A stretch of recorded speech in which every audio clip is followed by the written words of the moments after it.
장거리 비행에서는 객실 공기가 항상 약간의 신비로움을 띠고 마치 예의 바른 겉모습 아래 숨겨진 은밀한 욕망처럼 느껴집니다. 그런 비행에서 우리는 예상치 못한 사랑 이야기를 종종 발견하게 됩니다. 그 이야기들은 차가운 구름 사이로 스며드는 따뜻한 기류처럼 우리가 잊고 있었던 감각을 깨우는 존재입니다. 오늘 저는 여러분에게 그런 이야기를 들려드리겠습니다. 나이와 지위의 매력에 대한 은유로 가득 차 있으면서도 세련되고 존중의 경계를 지키는 이야기입니다. 시작하기 전에 채널 구독을 하지 않으셨다면 지금 바로 구독 버튼을 눌러주세요.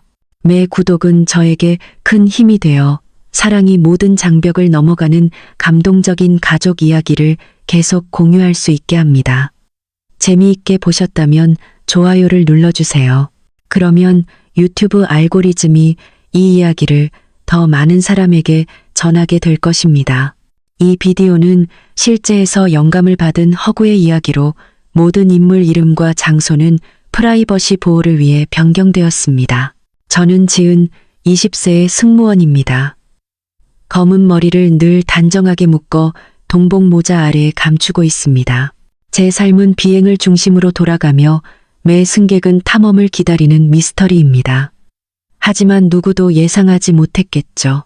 서울에서 뉴욕으로 가는 그 비행에서 제 인생을 영원히 바꾸란 남자를 만날 줄은. 그것은 가을 아침이었고 인천공항 창밖으로 노란 잎사귀가 흩날리기 시작했습니다. 저는 퍼스트 클래스 객실로 들어섰습니다. 그곳은 항상 더 고급스러운 분위기로 고급 향수 냄새가 은은히 퍼지고 VIP 승객들의 정중한 속삭임이 들렸습니다. 오늘 비행은 14시간이 걸릴 예정이었고 저는 이 구역을 담당하게 되었습니다. 음료 카트를 밀며 통로를 지나가던 중 우연히 일레이 좌석에 앉아있는 한 노인의 눈과 마주쳤습니다. 그는 약 80세로 단정하게 빗어넘긴 흰머리와 권위가 느껴지는 얼굴을 가지고 있었습니다. 그는 한국 최대 재벌 그룹의 회장, 김 회장, 언론에서 종종 강철의 왕이라고 부르는 인물이었습니다. 그는 혼자 앉아 있었고 코에 안경을 걸치고 오래된 역사책을 읽고 있었습니다. 선생님, 무엇을 드시겠습니까? 커피, 차, 아니면 와인. 저는 미소를 지으며 평소처럼 부드러운 목소리로 물었습니다. 그는 고개를 들었고 깊은 눈으로 저를 바라보며 따뜻한 미소를 지었습니다. 아가씨, 따뜻한 녹차 한 잔 주세요. 그리고 가능하다면 잠시 앉아서 이야기를 나눌 수 있을까요? 이렇게 긴 비행, 혼자 있으니 외롭군요. 제 심장이 살짝 떨렸습니다. 그의 목소리는 깊고 따뜻했으며 남한 지역 억양이 섞여 있어 이상하게 친근하게 느껴졌습니다. 저는 주위를 둘러보았고 객실은 조용했고 다른 승객들은 잠을 자거나 영화를 보고 있었습니다. 네, 먼저 차를 준비해 드리겠습니다. 저는 뜨거운 차 한 잔을 가지고 돌아왔고 녹차 향이 퍼지며 고향의 들판을 떠올리게 했습니다. 손님이 없는 시간 드물게 허락된 특권으로 옆 좌석에 앉았을 때 그는 이야기를 시작했습니다. 아가씨, 이름이 뭐죠? 승무원으로 오래 일했나요? 저는 지은입니다. 이제 막 2년째입니다. 그리고 선생님은 김 회장이시죠? 신문에서 자주 보았습니다. 그는 살짝 웃으며 눈 주위의 주름이 더 깊어졌습니다. 그래, 맞아. 하지만 여기서는 그냥 김 씨라고 불러. 내 인생은 길었어. 큰 거래로 가득 찼지만 이제 늙어서 평안을 찾고 싶을 뿐이야. 우리는 2시간 동안 이야기를 나눴습니다. 그는 젊은 시절을 이야기하며 빈손으로 제국을 세운 방법, 10년 전 세상을 떠난 아내가 남긴 끝없는 외로움에 대해 말했습니다. 저는 제 가족에 대해 공유했습니다.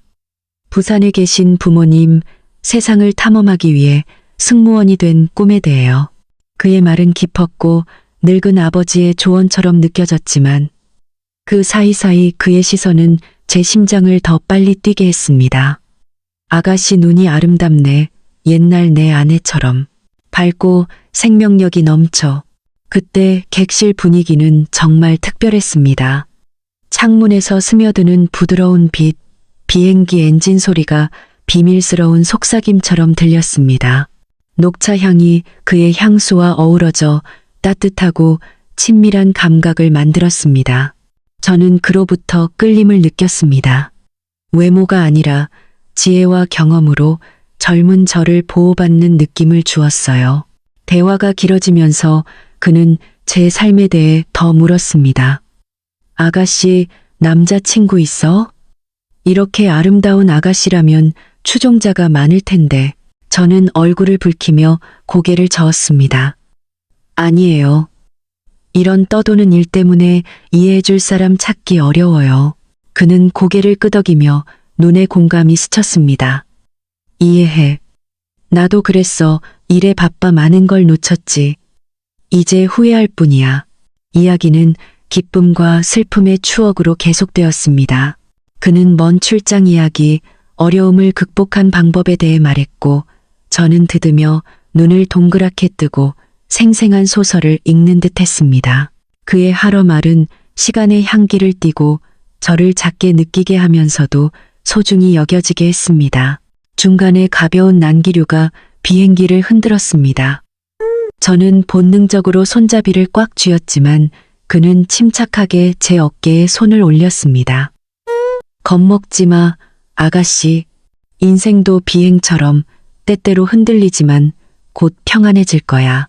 그의 피부가 제 어깨에 닿는 느낌은 따뜻하고 견고했으며 제 심장을 쿵쾅거리게 했습니다.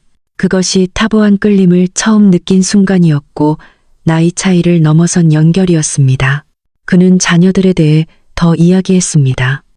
저보다 나이 많은 아이들인데 그들은 각자의 삶에 바빠 거의 방문하지 않습니다. 큰 가족이지만 외로움은 여전해. 그는 한숨을 쉬었습니다. 저는 어려운 비행 이야기, 시차로 인한 불면의 밤, 언젠가 자신의 가족을 갖는 꿈에 대해 말했습니다. 각 문장은 감정으로 뒤섞여 녹차 향이 객실 공기에 머무르는 듯 했습니다. 비행이 끝나갈 무렵 그는 제게 명함을 주었고 개인 전화번호가 적혀 있었습니다. 아가씨가 서울에 오면 나한테 전화해. 저녁 식사하며 더 이야기할 수 있을 거야. 저는 명함을 받으며 손이 떨렸습니다. 네, 전화할게요. 재미있는 대화 감사합니다. 비행기에서 내리며 저는 그의 수행원들과 함께 가는 뒷모습을 보았고 마음이 가득 찼습니다. 그것은 태보로 가득하지만 감정으로 넘치는 운명적인 사랑 이야기의 시작이었습니다. 뉴욕 호텔에 도착해 침대에 누워 명함을 쥐고 생각에 잠겼습니다. 김 회장 80세 부유하고 권력 있는. 그리고 저는 젊은 승무원일 뿐. 하지만 그 대화는 제가 들려지고 소중히 여겨지는 느낌을 주었습니다. 그의 시선을 떠올리며 심장이 빨리 뛰었고 깊은 바다처럼 깊었습니다. 녹차 향이 여전히 머무르며 그 이상한 끌림을 상기시켰습니다. 다음 날 저는 그에게 문자를 보냈습니다. 김씨, 지은입니다. 비행은 안전하셨나요? 그는 바로 답했습니다. 아가씨, 나 건강해. 서울 올 때 전화해. 그렇게 운명적인 비행에서 사랑의 씨앗이 심어졌습니다. 장끝에서 저는 이것이 운명인지 일시적인 환상인지 자문했습니다. 하지만 깊숙이 그 끌림이 예기치 않은 일로 이끌 것임을 알았습니다. 그 운명적인 비행 이후 저 지은은 김 씨를 잊을 수 없었습니다. 그의 명함은 제 가방 안에 있었고 공중에서의 따뜻한 대화가 계속 떠올랐습니다. 서울로 돌아온 지 며칠 후 심장이 쿵쾅거리며 그에게 문자를 보냈습니다. 김 씨, 지은이에요. 서울에 돌아왔어요. 건강하세요. 그는 곧바로 답했습니다. 아가씨, 내 소식을 기다렸어. 오늘 저녁 시간 돼? 집에서 밥을 같이 먹자. 저는 잠시 망설였지만 그의 매력은 너무 강렬했습니다. 네, 시간 돼요. 감사합니다. 그날 저녁 저는 검은 드레스를 입고 머리를 풀었으며 자연스러운 메이크업을 했습니다. 그의 차가 저를 공항에서 데리러 왔고 곧 강남의 거대한 저택 앞에 섰습니다. 높은 철문, 황금빛 조명 아래 초록빛 정원, 고급스러운 분위기는 마치 다른 세계로 들어가는 듯 했습니다. 김 씨는 문 앞에서 따뜻한 미소로 저를 맞이했습니다. 아가씨, 왔구나. 들어와. 오늘 한국 전통 음식을 준비했어. 넓은 식당. 반짝이는 목재 테이블 위 촛불. 김치찌개와 불고기의 냄새가 가족의 따뜻한 밥상을 떠올리게 했습니다. 우리는 마주 앉았고 대화는 비행기에서처럼 자연스럽게 이어졌습니다. 내 삶에 대해 이야기해봐. 승무원 일 힘들지? 그는 관심 어린 눈빛으로 물었습니다. 저는 긴 비행, 시차로 인한 불면, 바쁜 일정 때문에 부산의 가족을 거의 못 만나는 이야기를 했습니다. 저는 평범한 가정에서 자랐어요. 부모님은 농사를 지으셔서 항공사에 들어가려고 엄청 노력했죠. 하지만 넓은 하늘 속에서 외로울 때가 많아요. 그는 고개를 끄덕이며 공감했습니다. 이해해. 나도 그랬지. 대구의 가난한 소년에서 이 재벌을 세웠지만 성공엔 상실이 따랐어. 아내는 10년 전 심장병으로 떠났고 세 자녀를 남겼지만 걔들은 바빠서 거의 안 와. 그의 목소리가 낮아졌고 창밖 달빛이 유리창을 비췄습니다. 저는 그의 외로움을 느꼈고 그의 마음을 흐르는 깊은 강 같았습니다. 많이 외로우시죠? 누군가와 나눌 사람이 필요하실 거예요. 그는 미소 지으며 테이블 너머 제 손에 손을 올렸습니다. 맞아, 아가씨, 네가 오랜만에 내 마음을 열게 했어. 그 순간 그의 따뜻한 손이 제 피부에 닿으며 심장이 떨렸습니다. 평범한 스킨십이 아니라 나이 차이로 금지된 깊은 연결이었습니다. 뜨거운 음식 냄새와 그의 향수가 어우러져 친밀한 분위기를 만들었습니다. 제 얼굴이 붉어졌지만 손을 빼지 않았습니다. 저녁을 먹으며 그는 아내와의 추억, 그녀의 요리, 함께한 여행을 이야기했습니다. 저는 제 꿈, 언젠가 가정을 꾸리고 싶지만 일이 방해한다는 이야기를 했습니다. 사랑이 커리어를 망칠까봐 두렵지만 사랑받고 싶을 때가 많아요. 그는 깊은 눈으로 저를 봤습니다. 사랑은 쉽지 않지만 인생을 의미 있게 해. 젊은이 두려워 마라. 식사가 끝나고 그는 저를 발코니로 데려갔습니다. 서울의 밤바람이 정원의 꽃향기를 실어왔습니다. 우리는 어깨를 맞대고 섰습니다. 아가씨, 오늘 밤 여기 머물래? 객실이 넓어. 저는 고개를 저었지만 심장은 빨리 뛰었습니다. 감사하지만 내일 아침 비행이 있어요. 그는 제 손을 더 세게 잡았고 눈빛은 아쉬움으로 가득했습니다. 그럼 다음에 보자. 기다릴게. 택시를 타고 돌아오며 저는 그를 계속 떠올렸습니다. 그의 매력은 돈이 아니라 저를 보호해주는 경험과 품격이었습니다. 하지만 저는 이 만남을 친구들에게 숨겼습니다. 내가 뭐 하는 거지? 그는 우리 아빠보다 나이가 많아 스스로 물었지만 그 끌림은 너무 강했습니다. 다음 날 그는 문자를 보냈습니다. 아가씨, 어젯밤 즐거웠어. 비행 안전하게 해. 저는 가슴이 두근거리며 답했습니다. 저도 즐거웠어요. 감사합니다. 그 후 우리는 자주 만났습니다. 비밀스러운 저녁, 늦은 밤 전화. 그는 일의 압박, 그를 이해하지 않는 자녀들에 대해 말했고 저는 직업의 어려움, 비행기 사고를 겪을 뻔한 이야기를 했습니다. 만날 때마다 스킨십은 깊어졌습니다. 가벼운 포옹, 뺨의 키스. 그의 피부에 닿을 때마다 심장이 빨리 뛰었고 익숙한 향수 냄새에 취했습니다. 하지만 내면의 드라마가 시작되었습니다. 친구들이 물었습니다. 지은아, 요즘 왜 그렇게 비밀스러워? 저는 어색하게 웃었습니다. 일 때문에 바빠. 또 다른 저녁, 이태원의 조용한 레스토랑에서 그는 흐릿한 조명 아래 제 손을 잡았습니다. 아가씨, 넌 내 삶의 빛 같아. 하지만 이 관계가 쉽지 않다는 걸 알아. 저는 그의 눈을 보며 심장이 세게 뛰었습니다. 저도 알아요. 하지만 멈추고 싶지 않아요. 그는 미소 지었지만 눈빛은 걱정으로 가득했습니다. 넌 미래가 밝아. 내가 너를 다치게 할까봐 두려워. 그 말에 저는 혼란스러웠습니다. 이 관계의 금지된 본질을 알았지만 그의 끌림은 너무 컸습니다. 그가 든 와인잔의 향, 샹들리에의 반짝임은 꿈 같은 공간을 만들었고 저는 영원히 빠지고 싶었습니다. 장 끝에서 호텔 천장을 보며 누워 내가 사랑 이야기에 들어섰는지 위험한 꿈에 빠졌는지 자문했습니다. 첫 번째 비밀이 형성되었고 금지된 매력의 절정이 다가오고 있음을 알았습니다. 강남 저택에서의 저녁 식사 이후 저 지은은 김 씨에 대한 생각을 멈출 수 없었습니다. 그의 매력은 저를 거부할 수 없는 감정의 소용돌이로 몰아넣었습니다. 그의 메시지, 교환된 눈빛은 따뜻하면서도 위험한 불꽃처럼 제 이성을 태웠습니다. 이 관계가 금기라는 걸 알았지만 그의 경험, 보호, 금지된 매력은 저를 멈추지 못하게 했습니다. 어느 저녁 그가 문자를 보냈습니다. 아가씨, 이번 주말에 제주로 출장 가는데 같이 갈래? 이틀뿐이야. 제 심장은 쿵쾅거렸습니다. 그의 초대 때문이 아니라 서울의 시선에서 벗어나 그와 함께할 생각 때문이었습니다. 네, 스케줄 맞춰볼게요. 우리는 전용기를 타고 제주로 갔습니다.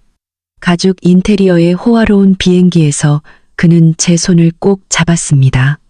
아가씨, 그냥 즐겨. 아무 생각 말고 이 순간을 살아. 그의 깊은 목소리는 나이 차이를 잊게 했습니다. 제주의 호텔은 절벽 위 리조트로 푸른 바다가 보였습니다. 스위트룸은 유리창이 있는 발코니로 이어졌고 바다바람은 소금 냄새를 실어왔습니다.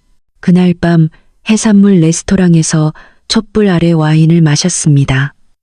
구운 새우와 바다 냄새는 꿈 같은 분위기를 만들었습니다.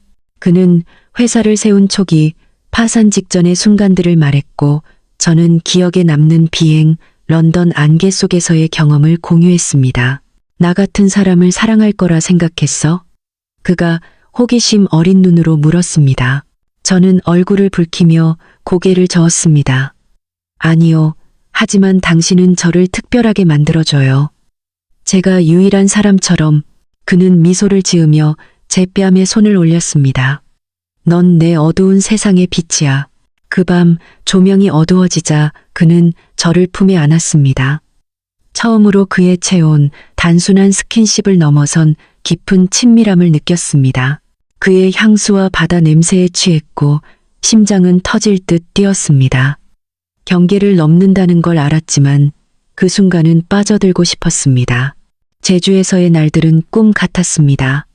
해변을 맨발로 걸으며 어린 연인처럼 웃었습니다. 그는 화산석을 구분하는 법을 가르쳤고 저는 3만 피트 상공의 별을 이야기했습니다. 하지만 서울로 돌아오자 현실이 저를 끌어당겼습니다. 낮에는 프로 승무원, 밤에는 비밀 연인이 되었습니다. 드라마는 박민호, 동료가 제 변화를 눈치채면서 시작되었습니다. 승무원 휴게실에서 민호가 물었습니다. 지은아, 요즘 왜 멍해? 연애 시작했어? 그의 미소 뒤에 날카로운 눈빛이 있었습니다. 저는 피했습니다. 아니, 그냥 피곤해.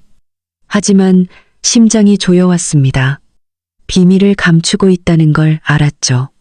민호는 포기하지 않았습니다. 비행 스케줄을 확인하던 중 그의 메시지를 받습니다. 아가씨, 오늘 밤 만날까? 민호가 눈썹을 치켰습니다. 그게 누구야? 비밀 연인? 저는 전화를 급히 잠갔다. 아무것도 아냐, 그냥 친구야. 하지만 그의 의심스러운 눈빛은 저를 불안하게 했습니다. 그 후 김 씨와의 만남은 더 은밀해졌습니다. 서울 외곽의 조용한 레스토랑, 희미한 조명 아래에서 그는 제 손을 잡았습니다. 아가씨, 이 관계가 어렵다는 걸 알아. 무서워?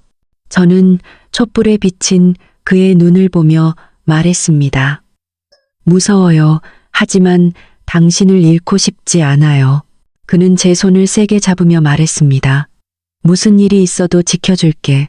하지만 드라마는 외부에서만 오지 않았습니다. 어느 아침 엄마의 메시지를 받았습니다. 지은아, 언제 부산 와? 너무 무리하는 거 아니야? 대충 답했지만 마음은 무거웠습니다. 엄마에게 그를 어떻게 말할 수 있을까요? 밤이면 창밖 도시 불빛을 보며 고민했습니다. 그와 함께일 때 사랑받는다고 느꼈지만 떠나면 사회가 우리를 받아들이지 않을 현실을 마주했습니다. 그의 향수는 제 옷에 배어 금지된 달콤함을 상기시켰습니다. 홍대 카페에서 그는 진주 목걸이를 주었습니다. 아가씨, 이걸 간직해. 원래 내 아내 거였지만 이제 내 거야. 진주의 차가운 촉감을 느끼며 말했습니다. 제가 이걸 받아도 될까요? 넌 그럴 자격이 있어. 그는 단호히 말했습니다. 넌 나를 다시 살게 했어.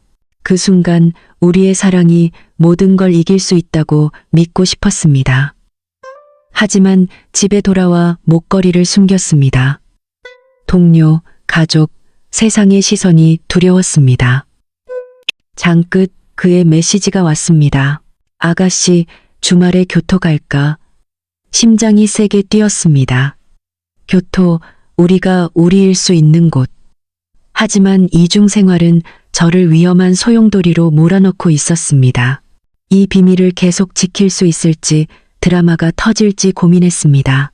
제주 여행 후 저 지은은 벗어날 수 없는 꿈속에 갇힌 듯 했습니다.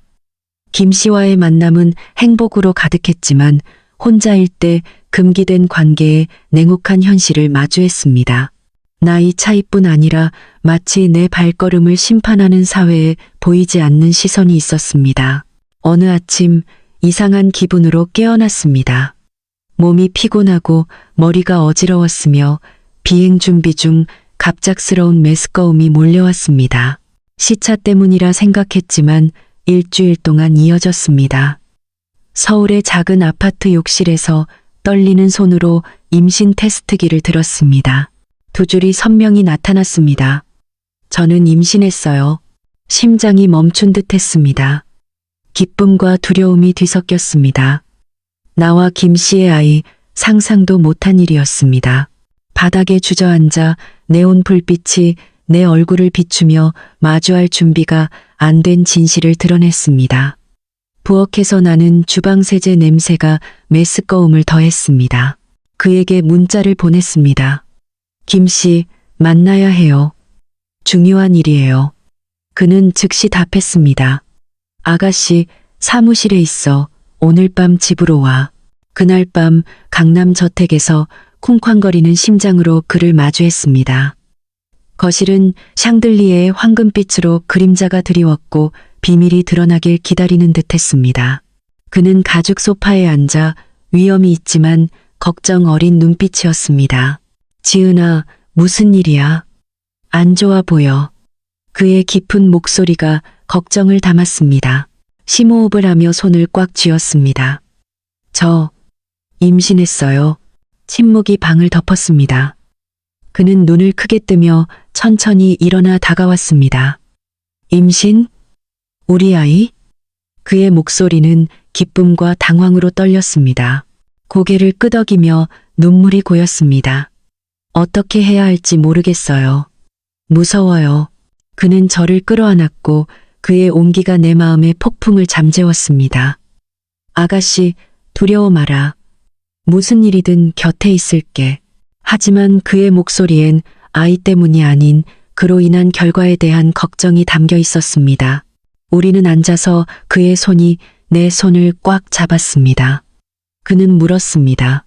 아기를 지킬 건가? 그 질문은 칼날처럼 현실을 직면하게 했습니다. 원했지만 가능할까? 20세 소녀, 80세 남자, 사회의 경계에 놓인 아이. 원해요. 저는 속삭였습니다. 하지만 가족, 세상이 뭐라 할지 모르겠어요. 그는 고개를 끄덕이며 멀리 보았습니다. 쉽지 않다는 걸 알아. 하지만 내가 돈, 너와 아이의 미래를 책임질게. 그 말은 위로였지만 불안하게 했습니다. 그는 비밀 계좌를 만들어 나와 아이의 삶을 보장하려 했습니다. 하지만 돈으로 정의된 사랑을 원치 않았습니다. 김 씨, 돈 때문이 아니에요. 우리 서로를 위해서예요. 그는 고통스러운 미소를 지었습니다. 알아, 아가씨. 하지만 나는 늙었어. 너를 지키고 싶을 뿐이야. 내면의 드라마가 폭발했습니다. 가족과 친구, 심지어 민호에게도 임신을 숨겼습니다. 승무원 휴게실에서 민호가 물었습니다. 지은아, 요즘 왜 창백해? 말 못할 일 있어?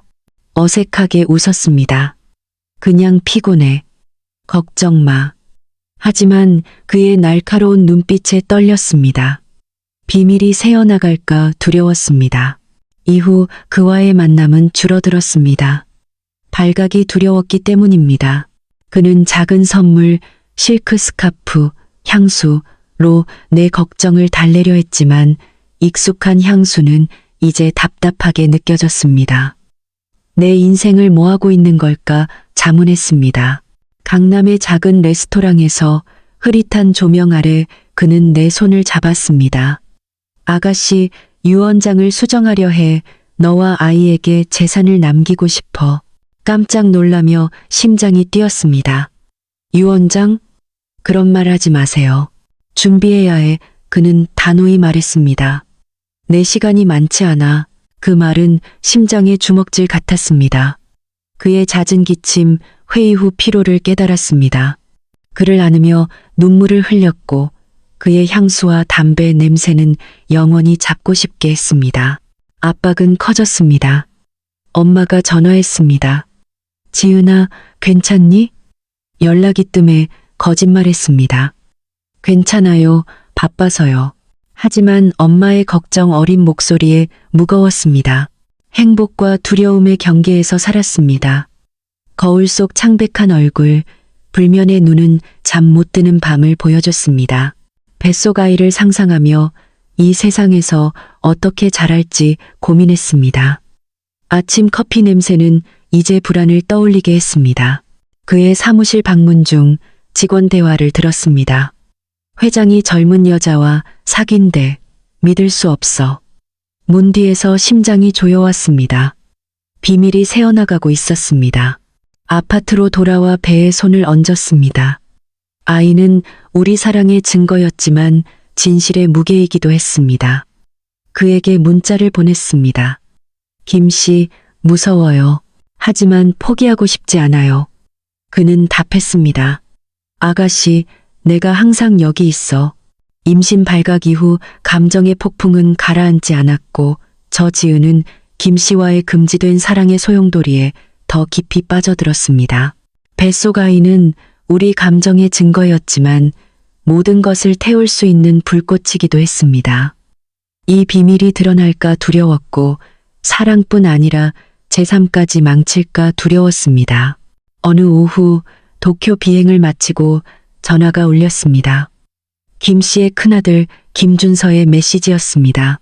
박지은 씨, 이야기해야겠어요. 오늘 저녁 7시 강남 카페에서 만나요. 심장이 조여왔습니다. 그가 내 이름을 어떻게 아는 걸까? 김 씨가 뭔가 말한 걸까? 카페에 도착했습니다. 금빛 조명, 갓 볶은 커피 향이 나는 작은 공간. 준서 50세쯤. 아버지를 닮은 강인한 얼굴에 차가운 눈빛으로 구석에 앉아 있었습니다. 검은 슈트, 딱딱한 셔츠 컬러는 재벌 상속인의 권위를 풍겼습니다. 박 씨, 앉아요. 그는 얼음 같은 목소리로 말했습니다. 떨리는 손으로 라떼를 잡으며 앉았습니다. 준서 씨, 무슨 일이죠? 그는 날카롭게 저를 봤습니다. 아버지와 뭘 하는 거죠? 20세 여자가 그의 아이를 가졌다고? 내가 모를 줄 알았나? 그의 말은 심장을 찔렀습니다. 비밀이 새어나갔습니다. 침착하려 했지만 목소리가 떨렸습니다. 저 나쁜 의도는 없어요. 저와 김 씨는 진심이에요. 그는 비웃으며 말했습니다. 진심? 당신은 외로운 노인을 이용하는 금광 캐는 여자야. 우리 가족이 이걸 받아들일 것 같나? 그는 사진 뭉치를 내밀었습니다. 저와 김 씨가 레스토랑, 제주 호텔에서 찍힌 사진. 아버지를 떠나 아니면 다 공개할 거야. 사진을 보며 심장이 산산조각 났습니다. 카페의 흐릿한 조명은 답답했고 커피 향은 숨을 막았습니다. 그러지 마세요. 김 씨와 이야기할게요. 눈물이 고이며 속삭였습니다. 집으로 돌아와 김 씨에게 전화했습니다. 김 씨, 준서 씨가 우리를 알아요. 공개하겠다고 협박했어요. 그는 잠시 침묵 후 말했습니다. 아가씨, 내가 해결할게. 두려워 마라. 하지만 전화 너머 그의 기침 소리는 나약했습니다. 다음 날 김 씨의 막내딸 수민 씨에게 메시지가 왔습니다. 지은 씨, 신라 호텔에서 만나요. 분명히 이야기하고 싶어요. 두려웠지만 거절할 수 없었습니다. 45세쯤의 수민은 붉은 정장 드레스를 입고 로비에 앉아 있었습니다. 금빛 조명 아래 그녀의 얼굴은 차갑지만 슬픔이 깃들었습니다. 지은 씨, 아버지가 중병인 거 아시죠? 그의 아이를 가진 게 사랑이라고 생각해요? 고개를 숙이며 눈물이 흘렀습니다. 아버지를 다치게 하고 싶지 않았어요. 그냥 사랑했을 뿐이에요. 수미는 한숨을 쉬었습니다. 당신은 젊어 이해 못해. 아버지는 시간이 얼마 안 남았어요. 더 망치지 마세요. 그녀는 떠났고 죄책감은 가슴을 짓눌렀습니다. 사회적 압박도 커졌습니다. 어느 날 승무원 휴게실에서 인터넷 기사를 봤습니다. 재벌 회장, 젊은 승무원과 열애. 이름은 없었지만 나라는 걸 알았습니다. 동료들이 수군거렸고 민호는 어색한 미소로 물었습니다. 지은아, 이거 너 아니야? 기사 속 여자 너랑 비슷해. 피했습니다. 터무니없어. 나 아니야. 하지만 심장은 터질 듯 뛰었습니다. 휴게실 커피 냄새는 불안을 떠올리게 했습니다. 김 씨를 찾았습니다. 한남동의 비밀 아파트에서 그는 저를 안았습니다. 아가씨, 미안해. 이렇게 될 줄 몰랐어. 그는 기침하며 창백했습니다. 그의 가냘픈 손을 잡으며 말했습니다. 김 씨, 당신이 다치는 걸 원치 않아요. 그는 고통스러운 미소를 지었습니다. 너와 아기가 내가 사는 이유야. 둘 다 지킬게. 하지만 그날 밤 저녁 식사 중 그가 쓰러졌습니다. 구급차를 부르며 서울 밤의 붉은 불빛은 경고 같았습니다. 병원에서 의사는 심부전, 장기 입원 필요라고 했습니다. 그의 손을 잡으며 병원의 소독제 냄새에 숨이 막혔습니다. 김 씨, 건강해져야 해요. 눈물을 흘리며 속삭였습니다. 그는 지친 눈으로 저를 보며 말했습니다. 아가씨, 포기하지 않을게. 이후 저는 4명과 싸웠습니다. 아이를 지키고 싶었지만 그의 가족과 사회의 압박에 흔들렸습니다. 어느 저녁 엄마가 전화했습니다. 지은아, 뭘 숨기는 거지? 소문 들었어. 울며 말했습니다. 엄마, 미안해요. 지금은 말 못해요. 길을 잃은 듯 했습니다.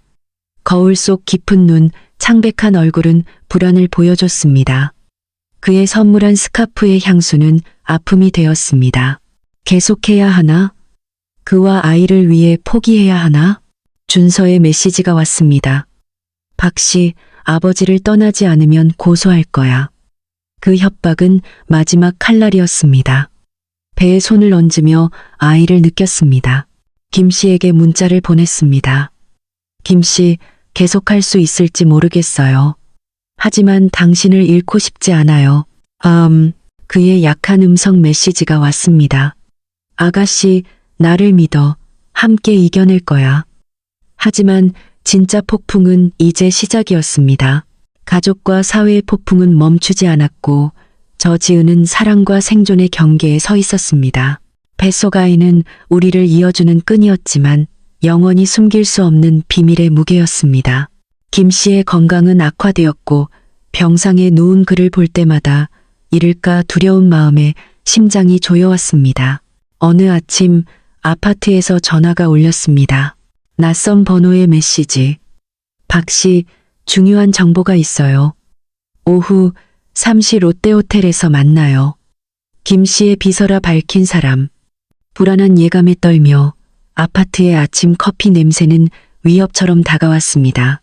롯데호텔 로비, 금빛 조명과 유리벽은 화려했지만 차가웠습니다.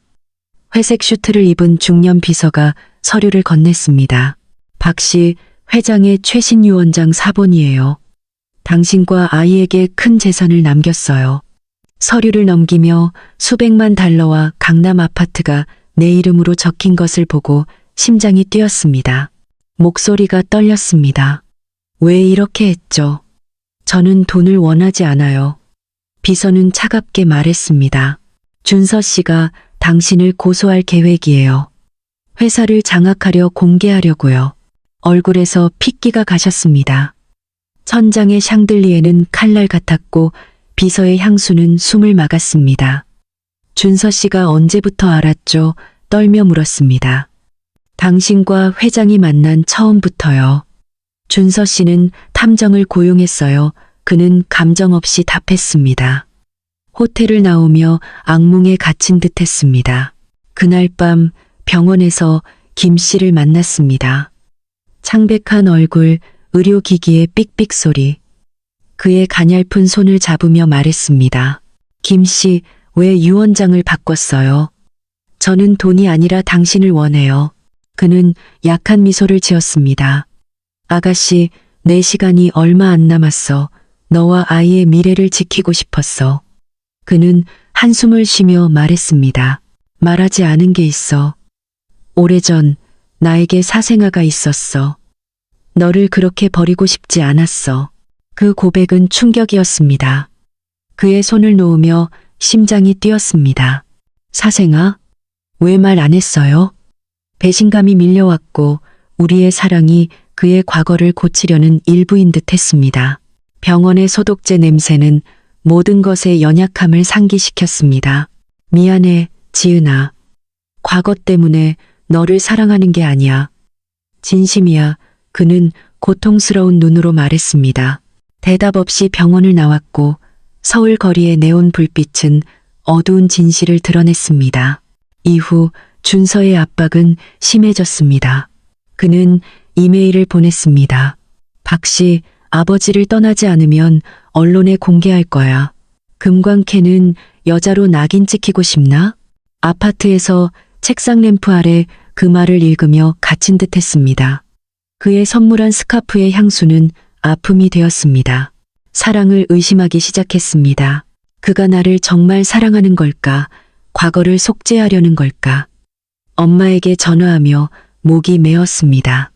엄마, 너무 혼란스러워요. 어쩌죠? 엄마는 걱정했습니다. 지은아, 무슨 일이야? 집에 와. 하지만 갈 수 없었습니다. 비밀이 저를 갈기갈기 찢고 있었습니다. 이태원의 작은 바에서 도피했습니다. 흐릿한 조명, 위스키 냄새, 재즈 음악이 현실을 잊게 했습니다. 하지만 민호가 나타났습니다. 지은아, 너 이야기 다 알아. 그를 사랑하는 거야. 돈 때문이야? 그는 비웃었습니다. 일어나며 떨리는 목소리로 말했습니다. 너는 몰라. 끼어들지 마. 발을 나와 서울의 차가운 바람이 머리를 스쳤습니다. 김 씨를 다시 마주했습니다. 병원에서 형광등의 차가운 빛 아래 그의 창백한 얼굴을 보았습니다. 김 씨, 진실을 알아야 해요. 저를 사랑하는 거예요? 아니면 과거를 고치려는 거예요? 그는 약하지만 단호히 제 손을 잡았습니다. 지은아, 너 자체로 사랑해. 너를 잃고 싶지 않아. 하지만 그의 눈은 모든 변화를 예고했습니다. 아파트로 돌아와 어둠 속 배에 손을 얹었습니다. 아이는 우리 사랑의 증거였지만 이제 그 사랑을 믿는지 확신이 없었습니다. 그에게 문자를 보냈습니다. 김 씨, 생각할 시간이 필요해요. 그는 답했습니다. 아가씨, 기다릴게. 유산과 김 씨의 과거 비밀은 제 심장을 깊이 찔렀고 저 지은은 혼란과 의심에 빠졌습니다. 우리의 사랑은 밤하늘의 빛이었지만 이제 현실의 어둠에 덮였습니다. 뱃속 아이는 커졌지만 그 맥박은 우리 앞에 놓인 위험을 상기시켰습니다. 그의 건강은 약해졌고 우리의 시간이 얼마 안 남았음을 알았습니다. 어느 저녁 아파트에서 전화가 울렸습니다. 병원의 메시지, 박 씨, 김 회장이 위독해요. 심장이 멈춘 듯 병원으로 달려갔습니다. 서울 밤의 네온 불빛이 차갑게 스쳤고 소독제 냄새는 숨을 막았습니다. 김 씨는 병상에 누워 기계의 삑삑 소리 속 창백한 얼굴로 있었습니다. 그의 차가운 손을 잡으며 말했습니다. 김 씨, 건강해져야 해요. 저와 아이가 당신을 필요해요. 눈물이 그의 손에 떨어졌습니다. 그는 약한 미소로 말했습니다. 아가씨, 너를 이 일에 끌어들여 미안해. 하지만 너를 만난 건 후회 없어. 기침하며 가슴을 찢는 듯 했습니다. 아기를 잘 돌봐줘. 고개를 끄덕이며 말을 잇지 못했습니다. 차가운 형광등은 삶의 연약함을 비췄고 그의 향수 냄새는 영원히 안고 싶게 했습니다. 다음 날 아침 그는 세상을 떠났습니다. 의사의 담담한 말은 마지막 칼날이었습니다. 최선을 다했지만 심장이 버티지 못했어요. 병원 복도에서 세상이 무너졌습니다. 천장의 하얀 빛은 악몽 같았습니다. 장례는 비공개로 치러졌고 그의 가족은 저를 배제했습니다. 준서의 메시지, 박 씨, 나타나지 마. 당신은 우리 가족이 아니야. 아파트에서 흐릿한 책상 램프 아래 그 말을 읽으며 세상에 버림받은 듯 했습니다. 아침 커피 냄새는 아픔이 되었습니다. 아기를 지키기로 했습니다. 배는 커졌고 시선에서 벗어나기 위해 서울 외곽의 작은 아파트로 옮겼습니다. 초음파로 아이를 볼 때마다 행복과 고통이 뒤섞였습니다. 아가, 엄마가 강해질게 배를 쓰다듬으며 속삭였습니다. 하지만 준서와 수미는 유산을 두고 소송을 걸었습니다. 저를 금광 캐는 여자라 불렀습니다. 변호사를 고용해 싸웠습니다. 법정의 차가운 창문빛은 심판 같았고 서류와 잉크 냄새는 숨을 막았습니다. 결국 재산 대부분을 포기했습니다. 김 씨의 돈을 원치 않아요. 변호사에게 단호히 말했습니다. 아들이 평온한 삶을 살길 원해요. 변호사는 공감의 눈빛으로 고개를 끄덕였습니다. 출산날 외곽의 작은 병원에서 수술실의 쨍한 빛과 소독제 냄새 속 아이의 울음소리가 어둠을 뚫었습니다. 지호를 품에 안으며 이름을 붙였습니다. 지호야, 넌 엄마의 빛이야. 눈물을 흘리며 속삭였습니다. 출산 후 작은 아파트에서 창문으로 들어오는 부드러운 빛과 정원의 꽃향기 속에서 지호를 키웠습니다. 승무원을 그만두고 사무직을 시작했습니다. 밤이면 지호가 잠든 후 그의 선물한 진주 목걸이를 보며 향수를 맡았습니다. 그의 변호사에게 편지가 왔습니다.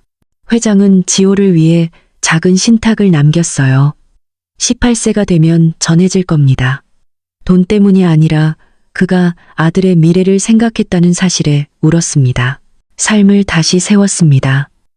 어려웠지만 지호의 미소는 모든 고통을 가치 있게 했습니다. 그와의 사랑은 저를 강하게 했고 치유되지 않는 상처도 남겼습니다. 어느 저녁 창가에서 잠든 지호의 얼굴에 달빛이 비쳤습니다. 엄마에게 문자를 보냈습니다. 엄마, 저 이제 엄마예요. 준비되면 다 말할게요. 엄마는 답했습니다. 지은아, 엄마는 항상 기다려. 마음이 가벼웠지만 그를 떠올리며 무거웠습니다. 김 씨의 죽음은 제게 채울 수 없는 공허를 남겼지만 저 지은은 지호를 위해 굳건히 서는 새로운 여정을 시작했습니다. 금기된 사랑은 고통스러웠지만 나이브한 소녀에서 강한 엄마로 저를 바꿨습니다. 매일 사랑이 열정뿐 아니라 희생과 성장임을 깨달았습니다. 저는 인천의 작은 아파트로 이사했습니다. 아침 햇살이 가득하고 창문으로 정원의 꽃향기가 들어왔습니다. 여행사 사무직으로 일하며 지호를 돌봤습니다. 아침 커피 향은 이제 고통이 아닌 지나온 여정을 떠올리게 했습니다. 오세가 된 지호가 거실에서 뛰놀며 김 씨를 닮은 맑은 눈을 볼 때마다 가슴이 따뜻해졌습니다. 지호를 홀로 키우는 초기는 힘들었습니다. 기저귀 갈기, 울음 달래기, 일과 육아의 균형을 배웠습니다. 지호가 열에 시달리던 밤, 곁에서 머리를 쓰다듬으며 양 냄새와 지호의 숨소리는 걱정과 행복을 동시에 주었습니다. 엄마가 여기 있어 아들 속삭이며 김 씨가 제게 준 무조건적 사랑을 지호에게 주었습니다. 김 씨의 가족은 연락을 끊었지만 막내딸 수민이 편지를 보냈습니다. 박 씨, 당신을 판단해 미안해요. 아버지가 당신을 사랑했고 지호가 증거예요. 행복하길. 오래된 종이와 잉크 냄새에 눈물이 났습니다. 답장했습니다. 감사해요. 지호를 잘 키울게요. 그의 바람대로. 수미는 답하지 않았지만 암묵적 화해를 느꼈습니다. 사회는 여전히 수군거렸습니다. 공원에서 지호를 그네에 태울 때 옛 지인이 저를 알아봤습니다. 지은이 그때 기사 속 여자 맞지? 재벌과 사귄? 석양이 그녀의 호기심 어린 얼굴을 비췄습니다. 담담히 웃으며 말했습니다. 그건 과거예요. 지금은 지호의 엄마일 뿐이에요. 지호의 웃음소리가 수군거림을 덮었습니다. 삶을 다시 세웠습니다. 부산에서 엄마에게 김 씨와 지호를 말했습니다. 따뜻한 부엌 조명 아래 미역국 향은 옛 가족의 밥상을 떠올리게 했습니다. 엄마, 저는 누구도 받아들이지 않을 사람을 사랑했어요. 하지만 그 덕에 지호가 있고 강해졌어요. 엄마는 저를 안으며 울었습니다. 지은아, 넌 엄마의 자랑이야. 직장에서 승진의 매니저가 되었고 퇴근 후 지호를 미술학원에 데려갔습니다. 교실의 부드러운 빛 속 지호가 구불구불한 집을 그리며 웃는 모습은 김 씨를 떠올리게 했습니다. 물감과 종이 냄새는 제가 옳은 길을 가고 있음을 느끼게 했습니다. 어느 저녁 보석함을 열어 그의 진주 목걸이를 꺼냈습니다. 책상 램프 아래 반짝이는 진주는 그의 향기를 담고 있었습니다. 목걸이를 걸며 처음으로 미소 지었습니다. 김 씨, 당신이 원하던 대로 잘 살아가고 있어요. 그의 작은 사진을 보며 속삭였습니다. 지호를 위해 일기를 썼습니다. 아들아, 네 할아버지는 특별한 사람이었어. 사랑은 감정이 아니라 진실하게 사는 용기라고 가르쳐줬어. 잉크와 종이 냄새는 그를 더 가깝게 했습니다. 공원에서 지호와 놀던 날 석양 아래 그의 얼굴이 빛났습니다. 엄마, 할아버지 저기 하늘에 있죠? 지호를 안으며 눈물이 흘렀습니다. 그래, 아들, 항상 우리 곁에 있어. 사회적 시선은 더 이상 두렵지 않았습니다. 김 씨와의 사랑은 행복이 타인의 인정에 있지 않고 스스로 마주하는 데 있음을 가르쳤습니다. 일을 하고 지호를 키우며 열린 마음으로 살았습니다. 달빛이 창문으로 비칠 때 그는 어딘가에서 우리를 보며 미소 짓고 있을 거라 느꼈습니다. 엄마에게 문자를 보냈습니다. 엄마, 저 잘 지내요. 지호를 위해 잘 살게요. 엄마는 답했습니다. 지은아, 엄마는 너를 믿어. 긴 폭풍 끝에 평안을 찾은 듯 했습니다.